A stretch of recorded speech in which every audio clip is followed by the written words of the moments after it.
దేవుని నామంన మీ అందరికీ నా వందనాలు. ఈరోజు వాక్యం బైబిల్ గ్రంథంలో చదువుకుందాము. కీర్తనల గ్రంథం 96వ అధ్యాయం 9వ వచనం. పరిశుద్ధ అలంకారములను ధరించుకొని యెహోవాకు నమస్కారము చేయుడి. ఈ వాక్యంలో చూసుకున్నట్లయితే దావీదు ఎంతో చక్కగా దేవుని సన్నిధికి ఏ విధంగా మనము రావాలనేది నేర్పిస్తున్నాడు. అవునండి, మనం దేవుని సన్నిధికి వచ్చినప్పుడు మన ఆత్మీయ జీవితాన్ని మనం పరీక్షించుకోవాలి. ఆయన సన్నిధికి వచ్చినప్పుడు మన యొక్క తప్పులను ఆయన సన్నిధిలో ఒప్పుకొని విడిచిపెట్టాలి. అవును, మనం అడగాలి దేవుణ్ణి, దేవా గత వారమంతయు కూడా నేను చేసిన ప్రతి ఒక్క తప్పులను పాపములను నీ సన్నిధిలో ఒప్పుకొని ఉన్నాను అని దేవుని సన్నిధిలో మనం ప్రతిదీ కూడా ఒప్పుకోవాలి. ఒప్పుకున్నట్లయితే దేవుడు మనల్ని హెచ్చిస్తాడు.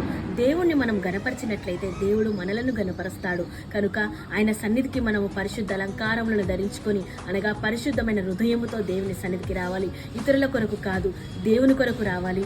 దేవుని స్తుతించుట కొరకు రావాలి. మన పాపములను దేవుని సన్నిధిలో ఒప్పుకోవడానికి దేవుని సన్నిధికి వచ్చి మనసారా ఆయనని స్తుతించి గణపరిచి మన యొక్క ఆత్మీయ జీవితాన్ని పరీక్షించుకొని సరిచేసుకొని దేవుని సన్నిధికి వచ్చి రావాలని కోరుకుంటున్నాను. ఈ చిన్ని వాక్యం దేవుడు దీవించుగాక. ఆమేన్.